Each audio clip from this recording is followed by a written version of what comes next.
विद्यार्थी मित्रांनो, आपण एस.एल. मराठी अर्थात द्वितीय भाषा मराठी या अभ्यासपत्रिकेला आपण सुरुवात केलेली आहे. एस.एल. मराठीच्या पेपरचं नाव अक्षर लेणी पेपर पहिला असं आहे आणि या अभ्यासपत्रिकेचा आपण अभ्यासक्रमाचा सुद्धा विचार केलेला आहे. या अभ्यासक्रमातल्या एका पाठाचा आपण मागच्या तासाला विचार केलेला आहे. त्या पाठाचं नाव आहे ससिक रक्षण. या पाठाचे लेखक माहीम भट आहेत. आज आपण दुसऱ्या पाठाला आपण सुरुवात करत आहोत. त्या पाठाचं नाव आहे साहुकार म्हणजे राज्याची शोभा. या पाठाचे लेखक रामचंद्र पंत अमात्य आहे.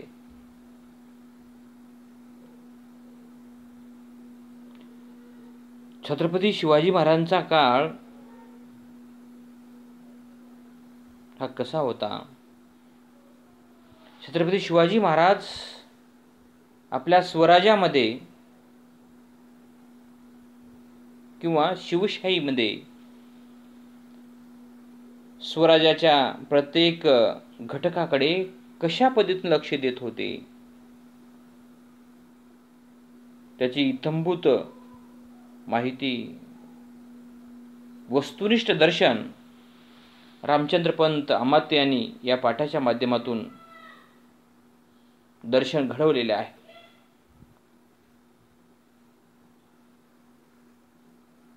राज्याचा मोठेपणा, राज्याची श्रीमंती, राजे उत्तुंग अशा यशस्वी शिखराला कोणकोणत्या गोष्टीमुळे जाऊ शकतं, याचाच एक प्रत्यय म्हणजे साहुकार आहे. प्रत्येक राज्यामध्ये अनेक घटक असतात आणि अनेक घटकाच्या माध्यमातून राज्याची जडणघडण, राज्याची निर्मिती होत असते. मुलांनो, ही अशा प्रकारची शृंखला ही एकमेकावर अवलंबून असते. जसं पहिली पारी दुसरी पारी ही पहिल्या पारीवर अवलंबून असते, तिसरी दुसऱ्यावर अवलंबून असते, चौथी तिसऱ्या पारीवर अवलंबून असते. तशा पद्धतीने या पाठाची मांडणी रामचंद्र पंत अमात्यांनी केलेली आहे. साहुकार म्हणजे व्यापारी वर्ग. साहुकार म्हणजे व्यापारी. प्रत्येक राज्यामध्ये, महानगरामध्ये ज्या काही बाजारपेठा आहेत, बाजारपेठा चालवणाऱ्या व्यक्तीस शिवशाहीमध्ये छत्रपती शिवाजी महाराजांच्या काळामध्ये साहुकार असं म्हटलेलं आहे. छत्रपती शिवाजी महाराज साहुकाराकडे कसे पाहतात? छत्रपती शिवाजी महाराजांच्या राज्यामध्ये, शिवशाहीमध्ये साहुकारांना कशा प्रकारचं स्थान होतं, दिले गेलेलं होतं, याचं दर्शन रामचंद्र पंत अमात्यांनी या पाठाच्या माध्यमातून मांडलेलं आहे. साहुकार म्हणजे राज्याची शोभा. छत्रपती शिवाजी महाराज साहुकारांकडे कसं पाहतात, कोणत्या नजरेने पाहतात आणि छत्रपती शिवाजी महाराजांचा साहुकाराकडे पाहण्याचा दृष्टिकोन कसा होता? छत्रपती शिवाजी महाराजांचं व्यक्तिमत्व किती प्रगल्भ, किती विशाल आणि किती अथांग अशा स्वरूपाचं होतं, याचं मूर्तिमंत उदाहरण म्हणजे साहुकार म्हणजे राज्याची शोभा हा पाठ आहे. हा पाठ छत्रपती शिवाजी महाराजांच्या संदर्भामध्ये खूप काही सांगून जातो आणि वाचकांना, अभ्यासकांना बोधही देऊन जातो. साहुकार म्हणजे राज्याची शोभा. कोणत्या एका विशिष्ट गोष्टीमुळे, घटनेमुळे, प्रसंगामुळे राज्याची शोभा वाढत नाही. सर्वच घटक तळागाळापासून ते सर्वोच्च स्थानापर्यंत असलेले सर्वच घटक हे राज्याच्या दृष्टीने मूलभूत आहेत, महत्त्वाचे आहेत आणि अनन्यसाधारण सुद्धा आहेत. या सर्व घटकामुळे, व्यक्तीमुळे राज्याची उंची, राज्याची शोभा, राज्याची ध्वज पताका फडकावते, अन्यथा ती अधोगतीला सुद्धा जाऊ शकते. त्यामुळे प्रत्येक घटक महत्त्वाचा आहे. छत्रपती शिवाजी महाराज सावकार या घटकाकडे कसं पाहतात याचं चिंतन, याचं निरीक्षण आणि मीमांसा आणि चिकित्सकता आपल्याला या पाठातून पाहायचं आहे मुलांनो. या पाठाचे लेखक रामचंद्र पंत अमात्य आहेत. तुम्ही कदाचित कोणत्या ना कोणत्या वर्गाला रामचंद्र पंत अमात्याचं नाव ऐकलेलं असावं असं मला वाटतं. असो, रामचंद्र पंत अमात्य यांचं पूर्ण नाव आहे रामचंद्र पंत निळोपंत अमात्य. स्पर्धा परीक्षेला प्रश्न येतात किंवा तुमची जर विद्यापीठाने ऑनलाईन एक्झाम जर घेतली तर या ऑनलाईनला सुद्धा असे प्रश्न येतात. आपला जो अभ्यासक्रम आहे, एशियन मराठीच्या गद्य विभागामध्ये 8 पाठ आहेत, पद्य विभागामध्ये 8 कविता आहेत आणि उपजित मराठीमध्ये 2 प्रकरणं आहेत. अशा प्रकारचा हा अभ्यासक्रम आहे. कधी कधी अभ्यासक्रमावर सुद्धा प्रश्न येतात मुलांना. अभ्यासक्रमावर सुद्धा प्रश्न येतात. म्हणून विद्यार्थ्यांना अभ्यासक्रमावर आधारित मी तासिका, ऑनलाईन तासिका घेतलेली आहे मुलांना.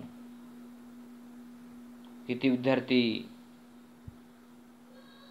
ऐकतात, किती विद्यार्थी लिहून घेतात, किती विद्यार्थी पाठ करतात, किती विद्यार्थी समजून घेतात, किती विद्यार्थी अवलोकन आणि आकलन करून घेतात, तो विद्यार्थ्यांचा प्रश्न आहे. मी माझी जबाबदारी प्रामाणिकपणे पार पाडत आहे. माझं कर्तव्य मी बजावत आहे मुलांनो. यातून तुम्हाला काय घ्यायचं किंवा काय घ्यायचं नाही तो तुमचा प्रश्न आहे. म्हणून अभ्यासक्रम सुद्धा महत्त्वाचा आहे. पेपरचं नाव, कधी कधी अभ्यासक्रमातले जे घटक आहेत, पाठ आहेत, धडे आहेत, त्यावर सुद्धा एमसीक्यू येतात मुलांनो. सावकार, टिंब म्हणजे राजाची शोभा. पाठाच्या नावामध्ये एमसीक्यू तयार होतो मुलांनो. पाठाचं नाव काय? सावकार म्हणजे राजाची शोभा. यामध्ये एमसीक्यू तयार होतो. टिंब म्हणजे राजाची शोभा किंवा सावकार म्हणजे राजाची टिंब किंवा सावकार म्हणजे राजाची शोभा या पाठाचे लेखक खालीलपैकी कोण आहेत? कितीतरी प्रश्न तयार होतात मला स्पर्धा परीक्षेसाठी किंवा तुमच्या विद्यापीठाच्या एमसीक्यू एक्झामसाठी सुद्धा. रामचंद्र पंत अमात्य यांचं पूर्ण नाव काय आहे? रामचंद्र पंत निळोपंत अमात्य. रामचंद्र पंत अमात्य यांचं मूळ आडनाव काय आहे? बावडेकर. रामचंद्र पंत अमात्य यांचा जन्म अंदाजे इसवी सन 1650 मध्ये झालेला आहे, तर मृत्यू 1733 मध्ये झालेला आहे.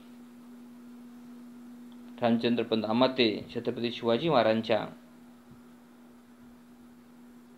शिवशाहीतील, स्वराज्यातील एक महत्त्वाची व्यक्ती आहेत, होते. छत्रपती शिवाजी महाराजांनी स्वराज्याचा कारभार सुव्यवस्थितपणे, सुरळीतपणे पार पाडावा, निर्विघ्न पार पाडावा. लोकांचे प्रश्न, लोकांची समस्या आणि लोकांचा सर्वांगीण विकास व्हावा. प्रत्येक प्रदेशातल्या, राज्यातल्या प्रत्येक भागाला, प्रांताला न्याय देता यावा, विकास करता यावा, यासाठी त्यांनी अष्टप्रधान मंडळाची निर्मिती केली होती, स्थापना केली होती. असं सध्याचं सरकार प्रत्येक जिल्ह्याचा एक पालकमंत्री, बांधकाम मंत्री वेगळा, शिक्षण मंत्री वेगळाच, आरोग्य मंत्री वेगळाच, वाहतूक मंत्री वेगळाच, हे अशा प्रकारचे खाते तयार केलेले आहेत. हे छत्रपती शिवाजी महाराजांच्या शिवशाहीच्या काळाला अनुसरून ही खाती तयार केलेत मुलांना. म्हणून प्रत्येक येणारं सरकार छत्रपती शिवाजी महाराजांच्या शिवशाहीच्या नावानं मताचा जोगवा मागतो. आम्हाला छत्रपती शिवाजी महाराजांच्या स्वप्नातला भारत तयार करायचा आहे, महाराष्ट्र तयार करायचा आहे, अशा प्रकारच्या घोषणा, वल्गना तयार करतात मुलांना. फक्त छत्रपती शिवाजी महाराजांचं नाव घेऊन मत मागतात. खरंच खोलात जाऊन मुळातून छत्रपती शिवाजी महाराजांनी स्वराज्य कसं चालवलं, शिवशाहीची वाटचाल त्यांनी कशी केली, आज सुद्धा आपल्याला 21व्या शतकामध्ये त्यांचं आपल्याला चिंतन करावं लागतं मुलांनो. छत्रपती शिवाजी महाराज किती मोठे राजे होते, मोठ्या मनाचा दिलदार व्यक्तिमत्व छत्रपती शिवाजी महाराज, म्हणून आपण त्यांना जाणते राजे असं म्हणतो. आणि या अष्टप्रधान मंडळापैकी एक प्रमुख व्यक्ती म्हणजे रामचंद्र पंत अमात्य होते मुलांनो. छत्रपती शिवाजी महाराज उगीच कोणालाही अष्टप्रधान मंडळातील प्रमुख व्यक्ती म्हणून नेमणूक करत नसत. कारण अष्टप्रधान मंडळातील प्रमुख व्यक्ती म्हणून नियुक्ती करायला, नेमणूक करायला रामचंद्र पंत अमात्याची सुद्धा क्षमता तेवढ्याच तोडीची, तेवढ्याच तोलाची आणि तेवढ्या क्षमताची होती. म्हणूनच अष्टप्रधान मंडळातील प्रमुख व्यक्ती म्हणून छत्रपती शिवाजी महाराजांनी त्यांची निवड केलेली आहे.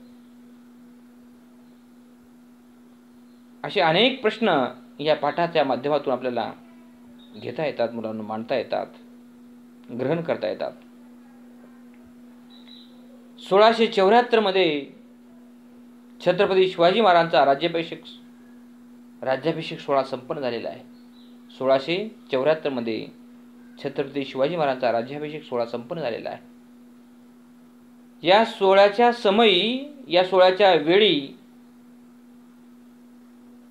रामचंद्र पंत अमात्यांची नेमणूक केलेली आहे. अनेक प्रश्न यातून आपल्याला मांडता येतात. म्हणून प्रत्येक पाठ भविष्याच्या दृष्टीने आणि सद्यस्थितीच्या दृष्टीने सुद्धा प्रत्येक पाठ महत्त्वाचा असतो मुलांनो. त्या पाठाकडे आपण तुम्ही कसं पाहता हे तुमच्यावर अवलंबून आहे. प्रत्येक पाठामध्ये तुम्ही जर शोध घेतलात, त्या पाठाचा आणि लेखकाचा जर तळ ढवळण्याचा जर प्रयत्न केलात तर तुमच्या हाती खूप लागतं मुलांनो. परंतु त्या पाठाचा आणि लेखकाचा तळ ढवळण्यासाठी आमच्या विद्यार्थ्याकडे वेळच शिल्लक नाही. मोबाईलमध्ये गाणे ऐकण्यामध्ये, इयरफोन, हेडफोन घालून मौजमजा करण्यामध्येच आम्हाला वेळ पुरेसा होत नाही. अभ्यासाला कधी वेळ मिळणार आहे? हा मोठा प्रश्न आहे ना. साहुकार म्हणजे राजाची शोभा या पाठाचे लेखक रामचंद्र पंत अमात्य यांनी राजनीतीवर आधारित राजनीती कशी असावी,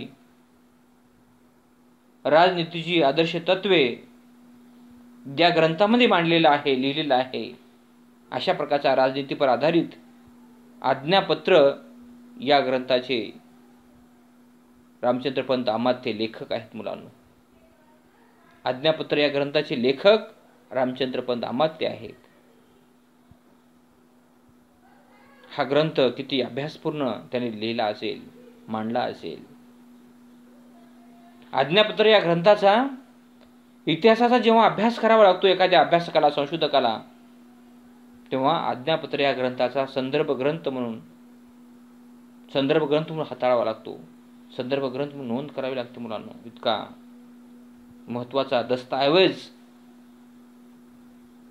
छत्रपती शिवाजी महाराजांच्या काळातला महत्त्वाचा दस्तऐवज म्हणजे आज्ञापत्र हा ग्रंथ आहे. शिवशाहीचे राजनीतीपर निरूपण करणारा ग्रंथ म्हणजे आज्ञापत्र आहे. छत्रपती राजाराम व राजसबाईचा मुलगा शंभू छत्रपती राजाराम व राजसबाई पासून जन्माला आलेला मुलगा म्हणजे शंभू छत्रपती. शंभू छत्रपती पुढे राजा शंभू छत्रपती कोल्हापूरच्या गादीवर बसले. मतभेद, वाद विवाद यातून 2 गाद्या तयार झाल्या मुलांनो. कोल्हापूरची गादी आणि सातारची गादी, अशा 2 गाद्या तयार झाल्या. आणि कोल्हापूरच्या गादीवर, म्हणून कोल्हापूर हे ऐतिहासिक शहर आहे, सातारा हे ऐतिहासिक शहर आहे मुलांनो. कधी जर गेलात तर पहा, कोल्हापूरला रंकाळा तलाव आहे, शाहू महाराजांच्या काळातला. छत्रपती शाहू महाराजांचा राजवाडा आहे. अनेक ऐतिहासिक वस्तू कोल्हापूरला आहे, साताऱ्याला सुद्धा आहेत. अजिंक्य तारा आहे साताऱ्याला, ऐतिहासिक सगळं. आणि राजा शंभू छत्रपती कोल्हापूरच्या गादीवर जेव्हा बसले, गादीवर बसल्यानंतर त्यांनी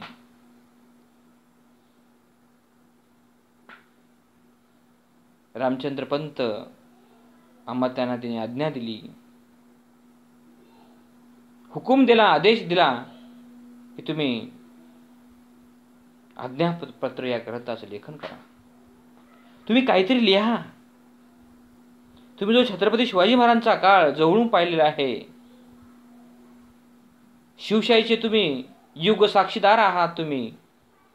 तुम्हाला छत्रपती शिवाजी महाराजांच्या काळातला खडानखडा माहीत आहे. आणि अशा प्रकारची आज्ञा, अशा प्रकारचा आदेश राजा शंभू छत्रपती कोल्हापूरच्या गादीवरून आज्ञापत्र आपलं रामचंद्रपंत अमात्यांना दिले. आणि ती आज्ञा प्रमाण मानून, शीर्षाबंदी मानून रामचंद्रपंत अमात्यांनी आज्ञापत्र नावाचा, आज्ञा दिली ना म्हणून आज्ञापत्र हे नाव दिलेलं आहे मुलांना. त्यांच्या आज्ञेला अनुसरून त्यांनी लिहिलेलं आहे, लेखन केलेलं आहे. म्हणून आज्ञापत्र या ग्रंथाचं लेखन झालेलं आहे. इसवी सन 1715 ते 16 या सुमारास या ग्रंथाचं लेखन झालेलं आहे, लेखन केलेलं आहे रामचंद्रपंत अमात्यांनी. आणि या आज्ञापत्र या ग्रंथात एकूण 9 प्रकरणे आहेत. आज्ञापत्र या ग्रंथात एकूण 9 प्रकरणाचा समावेश रामचंद्रपंत अमात्यांनी केलेला आहे. आणि आपल्या पाठाचं जे नाव आहे, साहुकार म्हणजे राज्याची शोभा, हे प्रकरण 5वे प्रकरण आहे मुलांनो. साहुकार म्हणजे राज्याची शोभा हे सदरील प्रकरण 5वे प्रकरण आहे. अशा प्रकारे आपल्याला या ठिकाणी साहुकार म्हणजे राज्याची शोभा या पाठाचा आणि लेखकाचा परिचय आपल्याला आपण करून घेतलेला आहे. म्हणून अभ्यासक्रमातला प्रत्येक पाठ काही ना काही तुम्हाला ज्ञान, माहिती, मूल्य, संस्कार देऊन जातो मुलांनो. विद्यापीठाचा मराठी अभ्यास मंडळाचा हेतूच आहे, हाच हेतू आहे की आमच्या विद्यापीठातला विद्यार्थी तो घडला पाहिजे, त्याची जडणघडण झाली पाहिजे, सर्वांगीण विकास झाला पाहिजे आणि प्रत्येक स्पर्धा परीक्षेमध्ये तो सक्षमपणे उत्तीर्ण झाला पाहिजे. अशा पद्धतीने स्पर्धा परीक्षेचा अभ्यासक्रम डोळ्यासमोर ठेवून प्रत्येक वर्गाची आणि प्रत्येक विषयाची निवड केली जाते. आणि म्हणूनच आपल्याला साहुकार म्हणजे राज्याची शोभा या पाठातून खूप काही आपल्याला ज्ञान, माहिती आपला घेता येते. फक्त घेणारे विद्यार्थी अपेक्षित आहेत, गरजेचे आहेत. अशा पद्धतीने आपण साहुकार म्हणजे राज्याची शोभा या पाठाचा परिचय, या पाठाची प्रस्तावना, या पाठाचा प्रास्ताविक आपण पाहिलेला आहे. उद्याच तासाला आपण प्रत्यक्ष या पाठाला सुरुवात करणार आहोत. तोपर्यंत धन्यवाद.